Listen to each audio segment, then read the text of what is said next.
Ketua Umum Partai Demokrat Susilo Bambang Yudhoyono meminta Presiden Joko Widodo melanjutkan program yang bisa menurunkan angka kemiskinan perempuan. SBY meminta seluruh kader Demokrat membantu pemerintah agar kesejahteraan masyarakat meningkat. 10 tahun waktu kami mengemban tugas dengan segala berbagai upaya yang kami lakukan, hadirin sebagian besar juga bersama-sama saya dulu, kita bisa menurunkan angka kemiskinan dari 17% menjadi 11%. Tetapi 11% dari 250 juta rakyat Indonesia, jumlah itu masih cukup besar dan harus terus-menerus diturunkan di masa mendatang.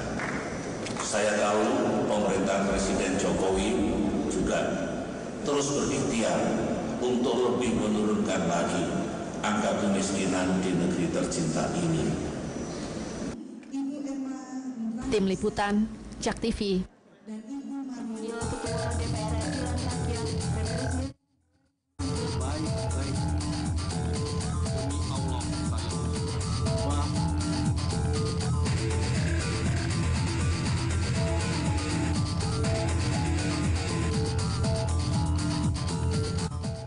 Ya, pemirsa, kita coba ingatkan lagi beberapa pasal kontroversial dalam Undang-Undang MD 3, yakni paling tidak ada 3 pasal yang mendatangkan begitu banyak gelombang uji materi. Yang pertama yakni pasal 73 ayat 4 yang isinya adalah dalam hal pejabat negara, pejabat pemerintah, badan hukum dan atau warga masyarakat sebagaimana dimaksud pada ayat 2 tidak hadir setelah dipanggil 3 kali tanpa alasan yang patut dan sah, DPR berhak melakukan panggilan paksa dengan menggunakan kepolisian negara Republik Indonesia. Itu tadi yang dimaksud pemanggilan paksa dalam hal pejabat pemerintah, pejabat negara, badan hukum atau warga masyarakat tidak hadir usai dipanggil 3 kali berturut-turut. Itu yang pertama yang mendatangkan kontroversi. Selanjutnya ada pasal 122 huruf K yang menyebutkan mengambil langkah hukum atau DPR dapat mengambil langkah hukum dan atau langkah lain terhadap orang persorangan, kelompok orang atau badan hukum yang merendahkan kehormatan DPR dan anggota DPR. Itu yang dianggap contempt of parliament.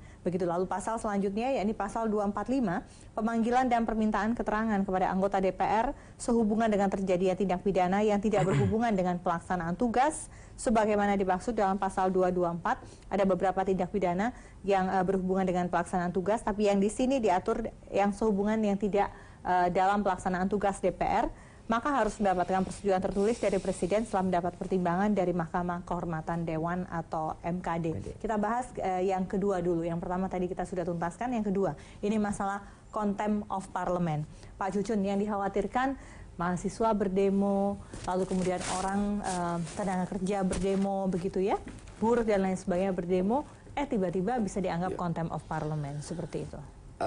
Kita ini tidak sampai di sana ya, terkait contempt of parliament.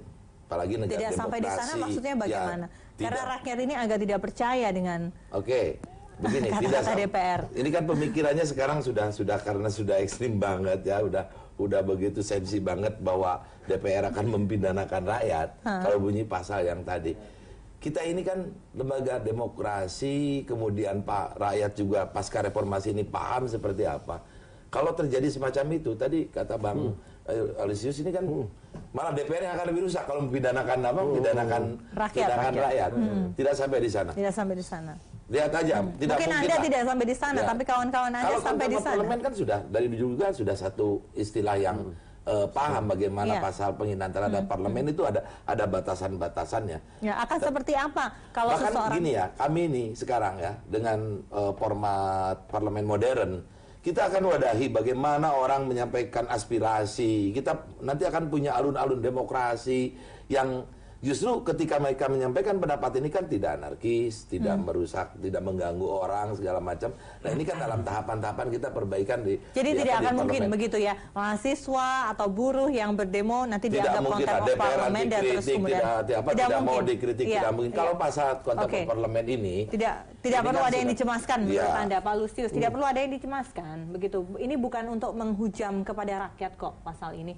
Tapi minimal pasal ini tidak jelas jadinya gitu ya. Tidak jelas. DPR sendiri mengaku tidak perlu mencemaskan, tapi bunyi pasal itu sendiri mencemaskan orang-orang. Karena kalau tidak mencemaskan, ngapain kita ribut-ribut gitu ya.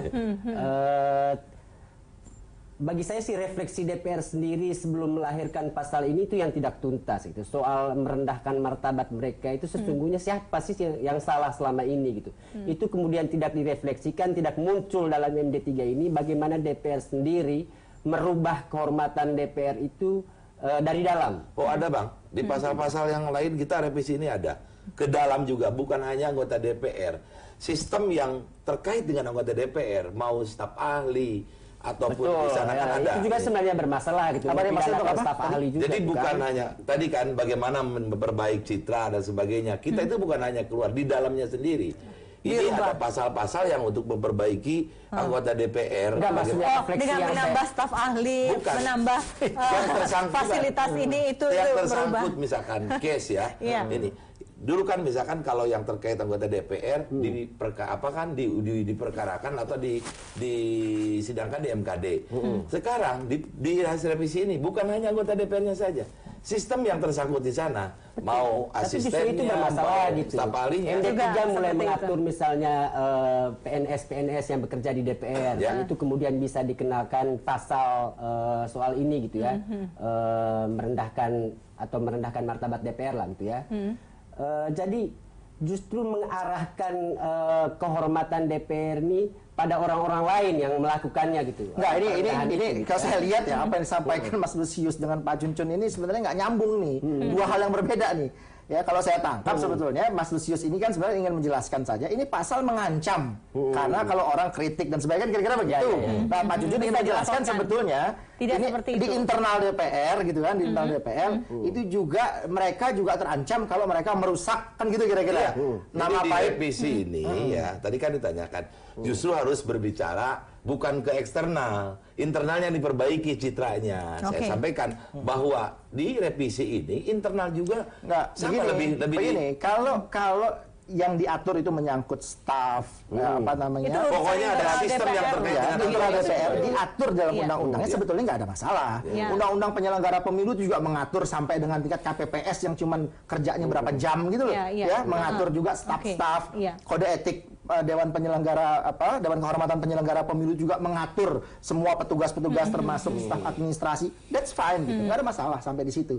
Yang menjadi masalah sebetulnya gitu. Lagi-lagi kalau saya poinnya pada yang Mas Lusius bilang tadi, poinnya adalah ini DPR dapat mengambil langkah hukum. Takut tuh kita dengarnya. Mengambil langkah hukum, gitu kan? Kalau kaitannya tadi ke soal apa namanya ada merendahkan martabat DPR. Ini berawal dari kelatahan DPR. Ada soal penghinaan presiden, mau ikut-ikut juga. Kalau eksekutif aja itu nggak bisa apa namanya direndahkan martabatnya atau penghinaan presiden. Kenapa kita juga, DPR gitu loh, gitu kan? direndahkan seperti itu kelatahan dia. Persoalannya adalah kalau dibilang oleh Pak Cuncun dan banyak anggota DPR yang lain menjustifikasi, enggak lah kita kan nggak akan apa namanya mengancam rakyat. Mas Lusius bilang bunyinya sudah begitu.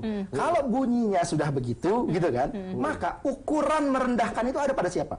Bukan pada DPR. kita, pada DPR. DPR lah yang bawa perasaan baper dia nih. Ya ukurannya dari dia kan. Wah, Jadi ini sewaktu-waktu saya begitu ya. kritik ini agak merendahkan saya nih. Jadi Misalnya bisa gitu. dilaporkan begitu, Nah, itu mengambil repotnya langkah di situ. hukum seperti itu ya. Apakah perlu DPR membentengi diri sebagai wakil rakyat? Nggak perlu. Dia ini kan dipilih oleh rakyat, ya kan? Fungsinya dia salah satunya mengawasi eksekutif, gitu ya salah satunya. Lantas yang mengawasi dia siapa? Nggak ada lembaga manapun yang diberikan kewenangan oleh konstitusi, peraturan perundang-undangan kita untuk mengawasi DPR. Siapa? Ya masyarakat yang memilih lah, yang mengawasi kan gitu. Kalau tiba-tiba, dalam konteks dia mengawasi itu, ya, lantas kemudian tadi ukuran merendahkan merendahkan kehormatan atau apa kewibawaan atau kehormatan dewan itu karena ukuran daripada DPR, kita nggak tahu ketika kita melontarkan satu kritik, ya, dan Kalau DPR merasa nah, bagaimana oleh mengukurnya, kritik membatasi itu? bisa Nggak dengan dengan ujug-ujug semena-mena mengatakan, ya kita mengambil nggak langkah mungkin lah hukum. menginginkan Baik, Bukan masyarakat cuma gitu. kehormatan lembaga loh, di pasal itu juga anggota.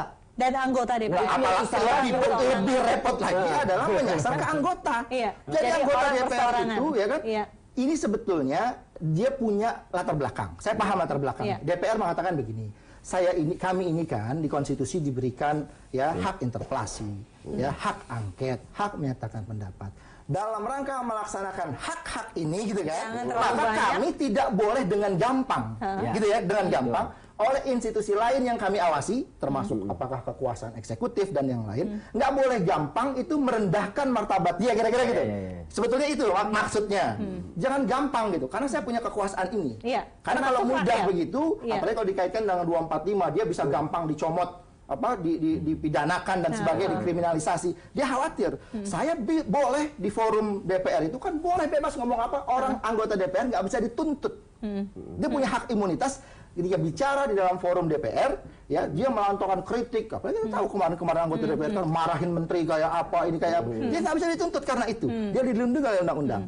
Maka untuk melindungi itu, dia nggak mau dapat serangan balik gitu loh kira-kira dari pihak-pihak yang justru bisa dia bisa dia adilkah ini semua begitu, khususnya bagi rakyat? Adilkah ini semua? Cuma masalahnya satu saja. Masalahnya adalah kesalahan DPR itu memuat norma ya yang frasenya tadi itu adalah setiap orang anggota DPR begitu gitu loh, ya. gitu. Setiap orang menyasar setiap orang. Rakyat kita ini gitu yang bisa disasar. Tapi kan dalam implementasinya itu tidak akan seperti itu. Bukan. Anda yakin? Begini, kan mungkin Anda merasa tidak direndahkan, tapi kalau kemudian kawan Anda yang merasa direndahkan, Mas Said ini kan, kalau dalam masa tugas ke DPR-annya, ya kemudian ada orang yang tadi serang balik, yaitu pastilah jelas dalam tugas ke DPR-annya ya.